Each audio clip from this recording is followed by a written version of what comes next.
Hello,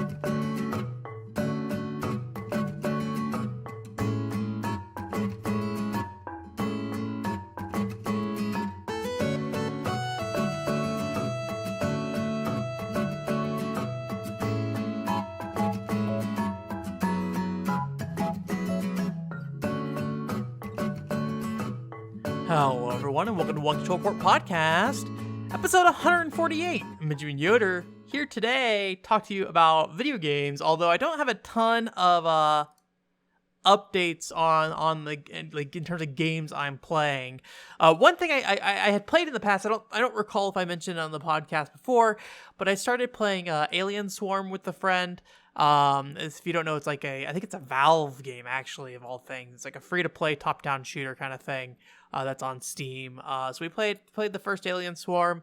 I don't really have a lot to say about it. It seems fine and perfectly serviceable top-down shooter kind of thing. Only like 6 missions in it or so.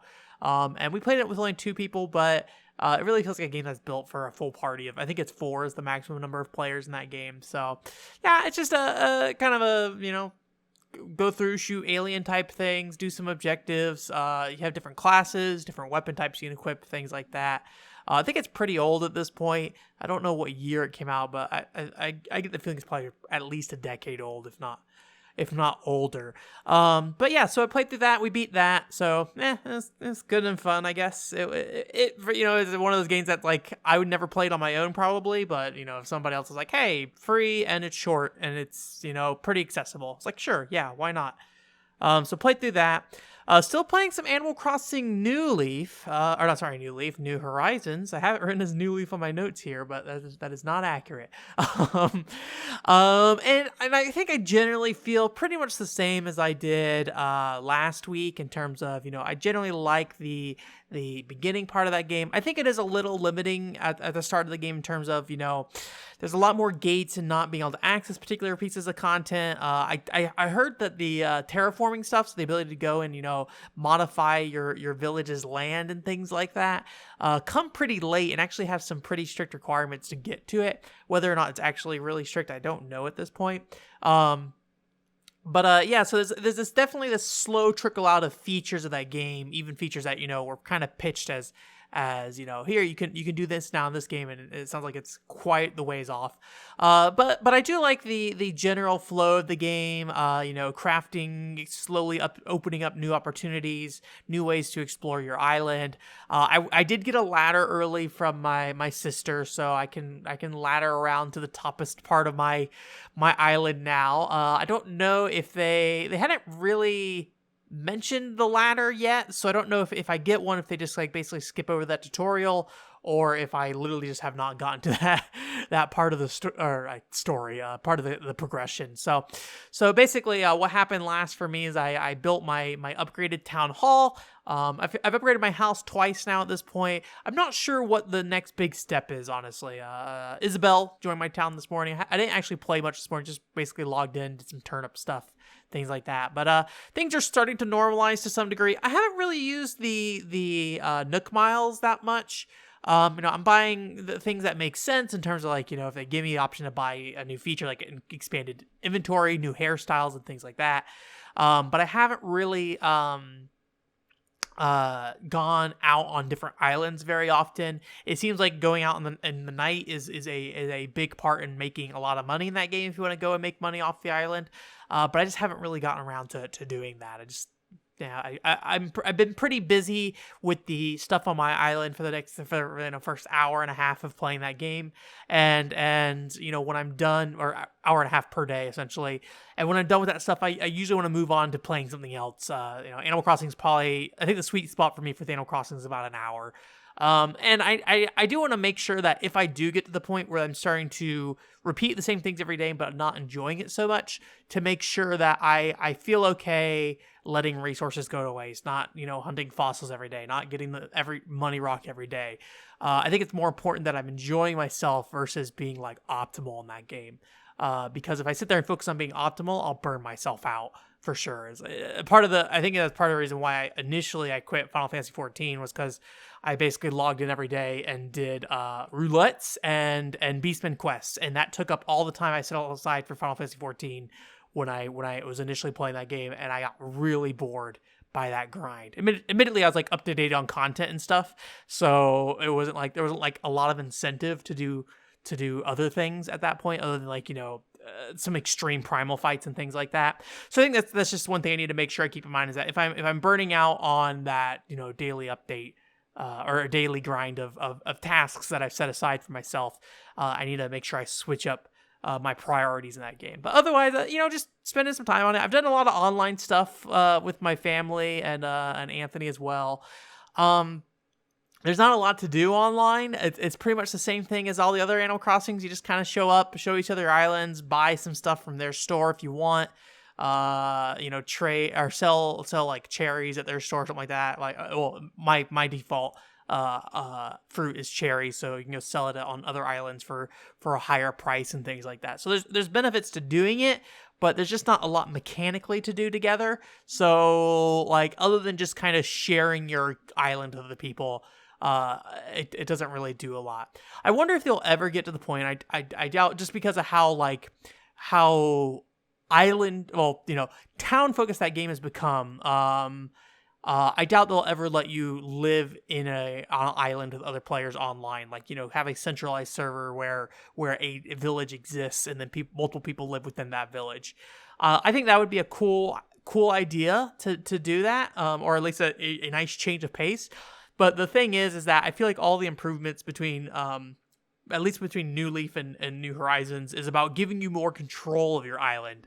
And doing that with multiple people living on an island, I think doesn't make a lot of sense, versus like the original Animal Crossing, where the majority of the stuff that happened in that game was very communication based with the other animals, building out your own house, customizing your own space. There's definitely things you could do, like plant trees, move stuff like that, but there wasn't a lot of public works projects, where in New Leaf at least, there's a lot of that, making the island how you want it for yourself. New Horizons seems to be even more of that. So I think we've kind of gotten away in terms of where the direction the series is going, that possibility that you'd ever live on the same island as somebody else online. And people are very furious that you would be on the same island as somebody else if you played on the same system. But I think a lot of the struggles with that as well is just like the limitations placed on you if you aren't the main resident on the island. I mean, it sounds like the biggest problems are just like, hey, you basically can't contribute to the larger, like, I don't know, my brain is saying narrative's the word, the larger narrative of your island. That's not the right word, but I think that you generally get what I'm trying to say here. But like it won't let you contribute to your island as much as a side resident of your island, and I think they would really need to balance that out. So yeah, I'm enjoying it. I definitely hope I get the terraforming sooner rather than later. I'd like to start creating my island towards my own like goals. I named my island Selbina, based off the Final Fantasy XI town in Valkyrie Dunes. So I do want to kind of expand my beach a bit, if that's possible, and make kind of like a not my entire town, but a part of my town, like a beach village kind of thing. It might be a bit excessive if I'm able to do that, but I think it'd be fun. And, as long as I don't have long-term goals in mind, I think it'll be easy to do that. And also, like, you can always change it back if you need to. So yeah, I would definitely be interested in having a more persistent online world, even if you could just say, hey, this is my best friend, and so now they can come visit my town when I'm offline. But obviously that requires a server holding town data, things like that, which I'm sure Nintendo does not want to host. So yeah. And then I finally finished up Little Witch Academia. I think thoughts-wise, I don't really have that much more to say about the game. I will generally say the dialogue and characters in that game were very good. I enjoyed them. The story, not so much. The story was fine, kind of inconsequential at the very end. But as a side project of a larger series, that makes sense. I don't know if it's based off any other story within the series. I assume it's unique, but who can say? But yeah, mechanically that game just did not go where I wanted it to go. Admittedly, I will say that the melee combat is still useful for most things in the normal storytelling process. It's really only the bosses and stuff that get kind of annoying with those melee mechanics. It really, you are basically expected to just focus on spells at that point. But also, that game just has a pacing issue. In terms of like keeping track of quests you're doing. It's a very Majora's Mask style game where like, the quests reset every day, and it's hard to tell what quests you have activated, when you need to go to this part of the quest, things like that. There's not like a bomber's notebook kind of thing. I feel like maybe there was actually. There was like these little notes of when things would update. So maybe I just didn't dig deep enough in the menus for that. Yeah. So the other thing is that they make you replay the last dungeon of the game 3 times. They make you play through all the dungeons of the game a second time. And some of those dungeons are very annoying, and it's just a lot of like bad decisions here and there that cause a lot of problems with that game.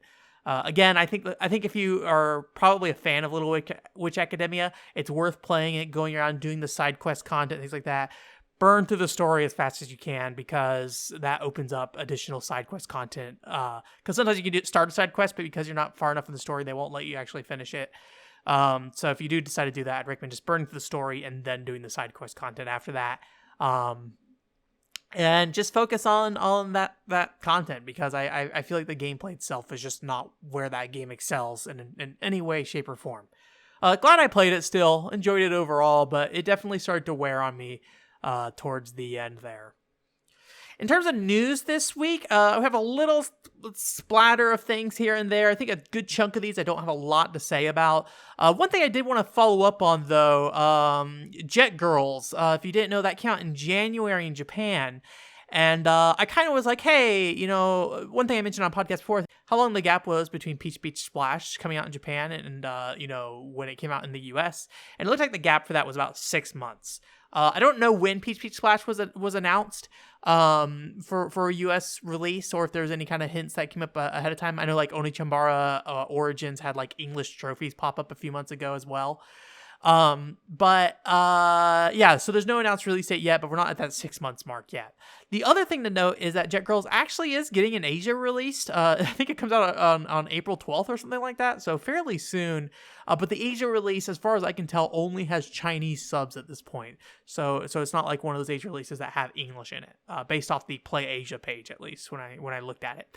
So I'm just kind of watching to see what's happening there. Worst case scenario, I'll import the Japanese version. I'd rather play it in English if possible.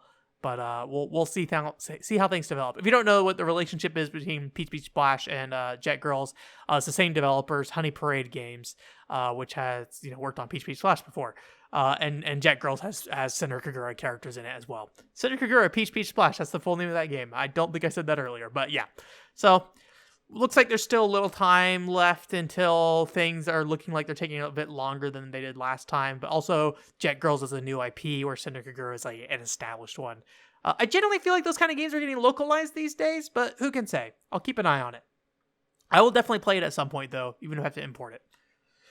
One thing I thought was really cool, speaking of Japanese games, is Gmode is actually re-releasing some of their old Cellphone library on Switch, Cellphone game library, which, if you don't know, cell phone games were definitely a thing before smartphones. But Japan in particular, obviously I wasn't there, but the reports were always that they had this very elaborate cell phone game scene. Games were typically stronger than US games in terms of quality. Maybe not to the degree of like our current mobile games, but for the time they were very interesting, or very competent, I guess I'll say. But a lot of that stuff has been kind of lost to time, as with a lot of old cell phone games and to some extent even current cell phone games. But Gmode is actually taking some of those old cell phone games they had and releasing them on the Switch eShop. So let me actually pull the list up here real quick. But that includes a JRPG called Fly Hike Claudia. There is a simulation game called Days of Love and Labor.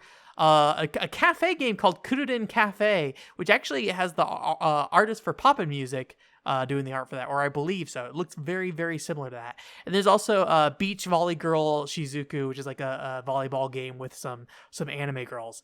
Most of these games, I'm sure, are perfectly fine at best. But I think I will probably end up getting these games. They seem like they're releasing over the course of April, essentially. I will at least get Cruiden Cafe, and I think I will get the beach volleyball game as well, which comes out in May.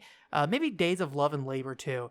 Maybe I'll just get all these because it's, I'm sure there's probably some emulation scene here or there, but to get officially released cell phone games from Japan, I think that's a very fascinating product to look at, that are, stuff that aren't available these days. So I want to check those out and see what they're like. So I think I will go ahead and buy those when they come out, or at least, some of the ones that particularly catch my eye. I'm a little hesitant to buy the JRPG one, given that it's all in Japanese, and, will I ever want to sit down and play a Japanese mobile phone RPG? I'm going to guess it's, like, pretty straightforward combat-wise, and I typically like my JRPGs to be a little more elaborate, and if not, I'd like the story and characters to be good, but it's all in Japanese, and I don't know Japanese, so I think that's really cool, though, and, I hope that it leads on to more of these types of games getting re-released. Whether or not they'll sell is a whole other thing, but I think it's fascinating. Even like outside of just saying like I want to support these things, I think they're fascinating games, and I want to see them because it's just not something we have experience with as much here in the U.S. It was more of something just heard about like in the mid 2000s about people playing phones on their games in Japan that were like full JRPG. Well, maybe not full, but reasonable JRPGs and things like that. Stuff like Final Fantasy IV, the After Story, or whatever it's called. One other phone game I took a notice of, this is a modern phone game, is one called Komori Life, which is essentially looks like a Harvest Moon kind of game for iOS and Android. It looks pretty budget. It's being put out by some publisher I don't know called Bilibili. But it's got a nice art style to it. It's very anime art style, but it's got a clean look to it. The in-game graphics are not so good looking, but I think it's mainly the resolution of these screenshots might be the problem. Maybe on a I don't know if like on a more powerful phone it would look better. I think a company would want to show off the game to the best of extent that they can. Maybe the game just looks like really grainy for some reason. But it's got a nice look to it. I enjoy how it looks. There's not much to say about it though. It looks like it's basically just Harvest Moon style game. I'm sure there's like some variations on it as well. And I don't have a lot to say about this, but there is that rumor about the Super Mario HD collection coming out that includes, basically all the 3D Super Mario games, or at least the more 3D explorative ones. I think that's cool. Like Super Mario 64 is like a fairly unique game within that catalog, and I'd be interested to see, how they decide to update that. If it's like a complete graphical overhaul, if they're just like, hey, we're just showing you the 64 game running in HD. Do they improve the controls? The camera in that game's kind of a nightmare. Not a nightmare, but it's not great. And then there's a little bit of a stigma around Super Mario Sunshine, but the thing to consider with Super Mario Sunshine is also the analog controls for the triggers. So unless you're using a GameCube controller, then you gotta figure out how that's gonna work. Although you might be able to just do like a high powered and a low power mode using like the top and bottom triggers. But like here's a high power spray, here's the low power spray, and get some similar results that way. Those analog triggers on the GameCube never really were used to a complete extent. A lot of the games, just kind of slapped some function onto them, but they didn't really matter that they were actually functional or not. And I think they also said there's a 3D World collection that might come out, or at least like the 3D World game on its own that comes on the Switch, which I think everybody expected that, given everything from the Wii U is getting ported over to the Switch as well. So yeah, it's a cool little thing. That's a rumor at this point, though. Supposedly it was going to be at Nintendo's E3 presentation, but there hasn't really been an announcement, as far as I can tell, on what people are doing for a replacement for E3.